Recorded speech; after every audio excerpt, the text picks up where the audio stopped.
वंदे मातरम, जय भारत। भाई राजीव दीक्षित अमर रहे।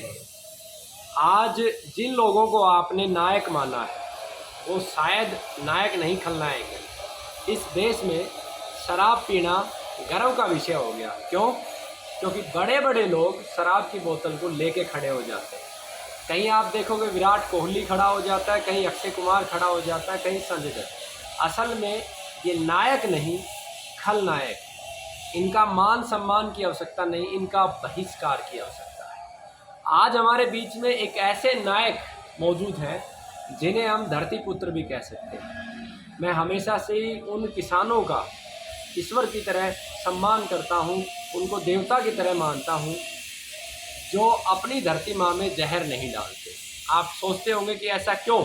ऐसा इसलिए, जितना मैंने सीखा है, देवता का अर्थ है देने वाला, और एक किसान है वो सबको देता है। जब एक किसान जहर मुक्त खेती करता है तो मिट्टी को पोषक तत्व देता है, और मिट्टी के अंदर जो असंख्य जीव हैं उनको पेट भरने का कार्य करता है।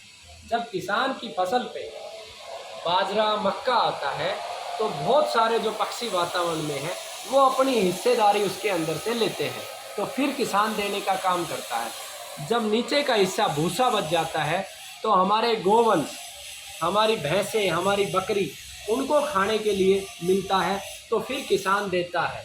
और शहरों में, बड़े बड़े महानगरों में रहने वाले, उनको शुद्ध अन्न भी किसान देता है। तो इसीलिए जो किसान जहर मुक्त खेती करता है, मेरे लिए वो देवता तुल्य है। तो आज हमारे बीच में कर्नाटका, इस समय हम कर्नाटका में हैं, कर्नाटका के बेलगांव जिला से एक साथी हैं जिन्होंने पिछले 16 वर्षों से अपनी धरती माँ में जहर का एक कण भी नहीं डाला। तो नम्र करता हूँ, वंदन करता हूँ इस महान शख्सियत को। हालांकि हिंदी से परिचित नहीं है, लेकिन हमारे साथ साथ हम प्रयास करेंगे इनकी बात आप तक पहुंचाने का। तो नमस्ते जी, आपसे ये जानना चाहेंगे कि आपको ये प्रेरणा आखिर कहाँ से मिली? थोड़ा जोर से बोलिए। कोणाकडून मिळालं बोले। राजीव दीक्षितांचं व्याख्यान ऐकलं.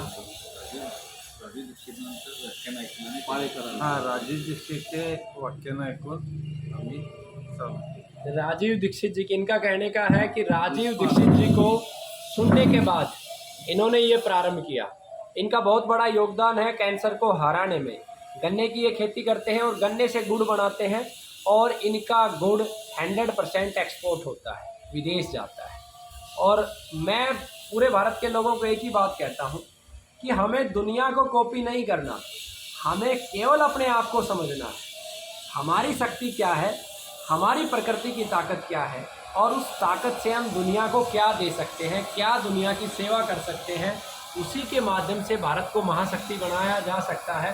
भारतीय अर्थव्यवस्था को मजबूत करने में इनका बहुत बड़ा योगदान है। ऐसा मैं इसलिए कह रहा हूँ कि अंबाजी यादव जी, इन्होंने जो गुड़ विदेश भेजा, उससे जो पूंजी भारत में आई, उससे हमारी अर्थव्यवस्था मजबूत हुई।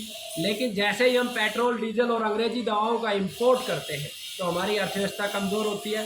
तो अंबाजी राव ने बहुत ही अच्छा कार्य किया है, और खेती के क्षेत्र में।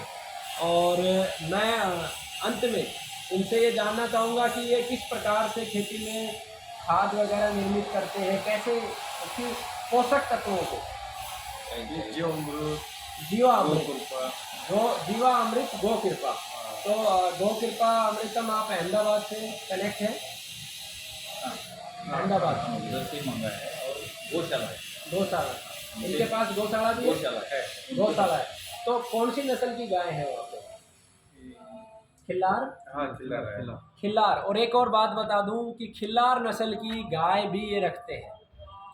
तो बातचीत करने में पता चला इनका तो कार्य साक्षात धर्म का जो शीर्ष है, धर्म के लिए जो सबसे बड़ा कार्य है, गाय की नस्लों को बचाना, बीजों को बचाना, जहर मुक्त खेती करना, इतना महान कार्य कर रहे हैं। तो बेलगांव और आसपास के लोग अगर आपसे सीखना चाहें इस क्षेत्र के, क्योंकि राजीव दीक्षित जी के विचारधारा के लोग पूरे भारत में फैले हुए हैं, क्योंकि आप 16 वर्ष का अनुभव ले चुके हैं, तो आपसे अगर कोई सीखना चाहे तो वो कहाँ पे आ सकता है, और आपके क्या मोबाइल नंबर है आप इंग्लिश में बोल दें या फिर लिख दें यहाँ पे, फिर मैं उसको ट्रांसलेट करके बता दूँगा।